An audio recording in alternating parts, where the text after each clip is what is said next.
Hello everyone. तो बस आज की वीडियो में हम लोग दो स्टॉक्स को डिटेल्ड में एनालिसिस करने वाले हैं। अगर बात की जाए तो कंपनी के फंडामेंटल्स, साथ में कंपनी के टेक्निकल्स एंड कंपनी की फ्यूचर ग्रोथ किस तरीके से रह सकती है।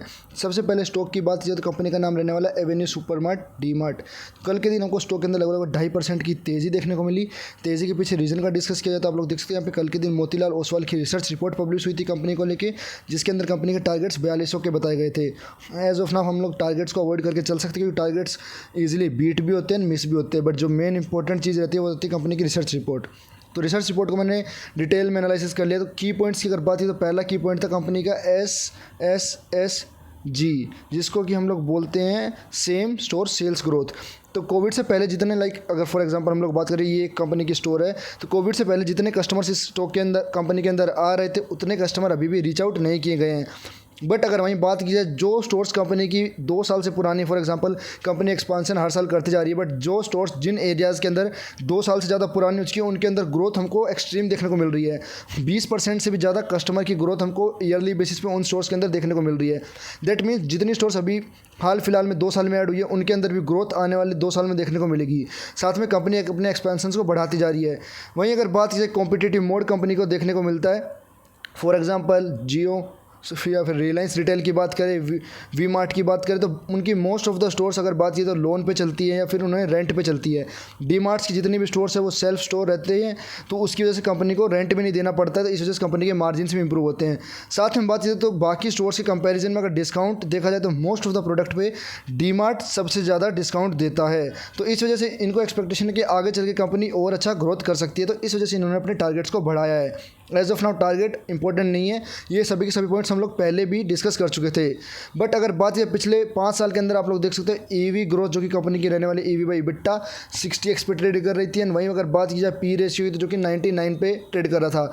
बट अभी के लिए जो करंट शेयर प्राइस रहने वाले, साथ में कंपनी की प्रॉफिट ग्रोथ के हिसाब से अगर देखा जाए तो इनको लगता है कि कंपनी का स्टॉक अभी के लिए 36x पे आ चुका है। एंड पी की बात की जाए तो जो कि 58 पे आ चुका है। तो आगे चल के कंपनी का स्टॉक यहाँ से अच्छा परफॉर्म कर सकता है। ईवी ग्रोथ की बात की तो 40x हो सकती है, वहीं कंपनी का पी यहाँ से इंक्रीज होकर 64x पे जा सकता है। तो अगर कंपनी का पी एक्सपेंड होगा, साथ में कंपनी के प्रॉफिट्स एक्सपेंड होंगे, तो कंपनी के स्टॉक में ज़ोरदार तेज़ी आपको आने वाले टाइम में देखने को मिल सकती है। तो बहुत ही अच्छी रिसर्च रिपोर्ट मेरे को इनकी देखने को मिली। बात है लॉन्ग टर्म की प्रॉफिट ग्रोथ, आप लोग कंपनी की देख सकते हैं बेहतरीन प्रॉफिट ग्रोथ आपको देखने को मिलेगी। कोविड का डिप था जो कि सैनिटाइजेशन कॉस्ट एंड ऑल के बढ़ चलते थोड़ा सा हमको डिप देता देखने को मिला था, बट लॉन्ग टर्म के अंदर ओवरऑल ग्रोथ अच्छी आपको देखने को मिलती है।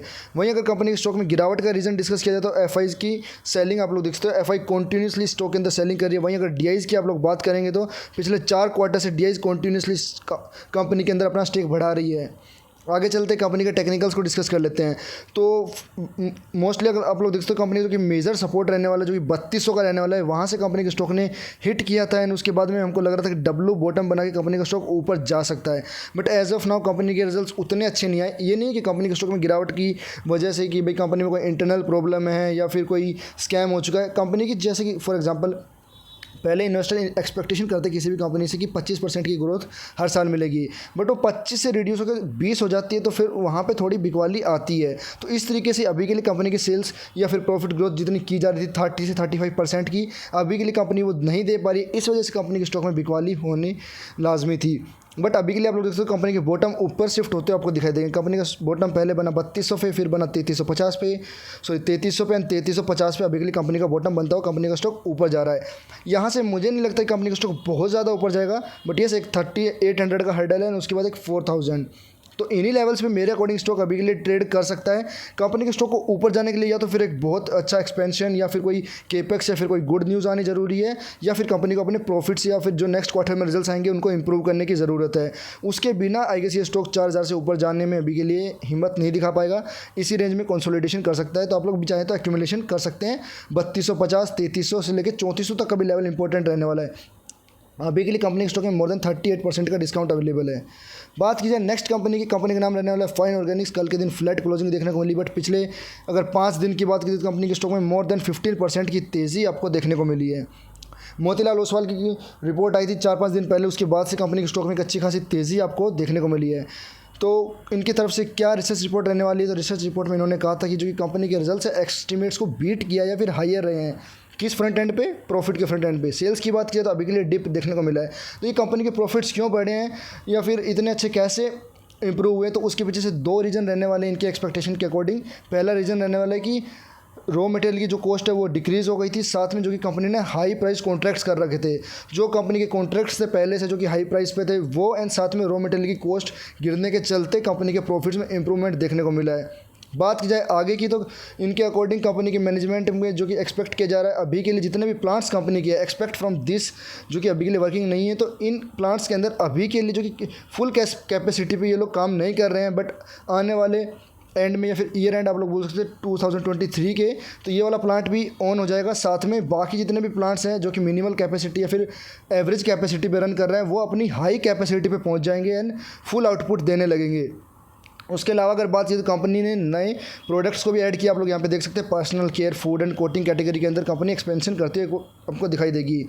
बात की लॉन्ग टर्म की ग्रोथ के हिसाब से या फ्यूचर एक्सपेंशन के हिसाब से, तो कंपनी ने आप लोग यहाँ पे देख सकते हैं गुजरात गवर्नमेंट की तरफ से एक लैंड एलोकेशन है वो पेंडिंग है, जो कि आने वाले कुछ मंथ में हो सकता है। बोर्ड ने ऑलरेडी अप्रूव कर दिया केपेक्स प्लान, जो कि भाई अमाउंट होता है किसी भी प्लांट को खोलने के लिए या फिर जो भी डील्स होती है या फिर जितने भी पैसे लगते हैं, कहाँ से अरेंजमेंट करने वाले, कैसे अरेंजमेंट करेंगे, कितने रुपए का केपेक्स रहने वाला है, तो सभी की सभी चीज़ें डन हो चुकी है, बस अप्रूवल पेंडिंग है गुजरात गवर्नमेंट से। अगर अप्रूवल नहीं आता इन केस, तो उन्होंने महाराष्ट्र में भी एक ज़मीन देख के रखी हुई है इस चीज़ के लिए।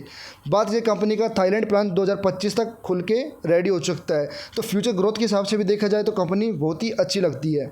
बात ये कंपनी की सेल्स ग्रोथ या फिर प्रॉफिट ग्रोथ ये रहने वाली, तो कंपनी की प्रॉफिट ग्रोथ आप लोग देख सकते हो कंसिस्टेंसी के साथ में कंपनी का स्टॉक धीरे धीरे या फिर कंपनी प्रॉफिट से आगे बढ़ रही थी। कंपनी की प्रॉफिट की बात की तो 60 से 76 हुआ, 76 से फिर 95, फिर 110, 105, 200, तो ये कोविड का डिप था। उसके अलावा कंपनी के प्रॉफिट ग्रोथ अच्छे तरीके से बढ़ रहे थे, बट जो कि एक एवरेज ग्रोथ होती है किसी भी कंपनी की 20, 25, 30 कोई भी आप लोग लेके चल सकते हैं, तो उसके अकॉर्डिंग कंपनी के प्रॉफिट्स इन लेवल्स पे लाइक करने चाहिए थे।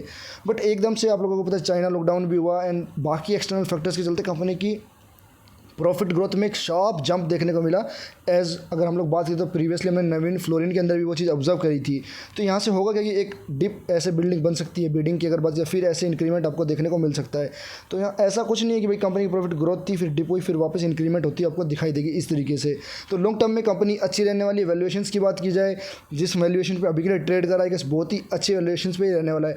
हम लोगों ने एग्जैक्ट इसी लेवल पर डिस्कस किया था, आप लोग ट्विटर पर भी जाकर चेकआउट कर सकते हैं, फिर हमारे प्रीवियस वीडियो में यूट्यूब पे कि 4400 का लेवल बहुत ही इंपॉर्टेंट रहने वाला है। आप लोग चाहे तो यहाँ पे एक्यूमुलेशन कर सकते हैं। यही चैनल मैंने ड्रॉ किया था, आप लोग देख सकते हो कंपनी का स्टॉक इस चैनल में मैं कंसोलिडेशन कर रहा था, ब्रेकआउट हुआ एंड एक शार्प तेज़ी हमको देखने को मिली।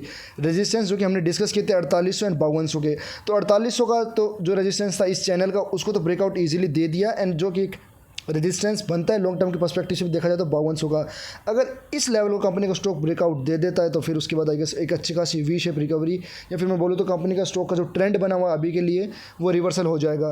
बात की जाए कंपनी की लॉन्ग टर्म की ग्रोथ, आप लोग यहाँ पे देख सकते हैं कंपनी के स्टॉक का पैटर्न अगर आप लोग ऑब्जर्व करेंगे तो कंपनी का स्टॉक ऊपर जाता है फिर गिरता है, फिर ऊपर जाता है फिर गिरता है, फिर ऊपर जाता है, फिर ऊपर जाता है तो फिर गिरता है, फिर ऊपर जाता है। तो इस तरीके से कंपनी के स्टॉक को चलना चाहिए था, बट बीच में आप लोग देख सकते हैं यहाँ पे गिरावट की जगह एक शार्प आपको तेज़ी कंटिन्यू होती हुई दिखाई दी, जो कि कंपनी ने अपने प्रीवियस पैटर्न को फॉलो नहीं किया, बट उसी वजह से एक शार्प गिरावट भी आपको देखने को मिली है। तो लॉन्ग टर्म के हिसाब से कंपनी का स्टॉक अच्छा रहने वाला है, करंट लेवल्स भी अच्छे रहने वाले, बट अगर आने वाले 1 या 2 दिन के अंदर प्रॉफिट की बुकिंग आती तो 4800 के सपोर्ट बनेगा कंपनी का स्टॉक का, वहाँ पे आप लोग एक्यूमुलेशन कर सकते हैं। अगर वहाँ से भी गिरावट आती है नेक्स्ट एसआईपी आप लोग 4500 पे भी लगा के चल सकते हैं। आई होप वीडियो आपको इन्फॉर्मेटिव लगा। मिलते हैं नेक्स्ट वीडियो में, till that take care, bye bye.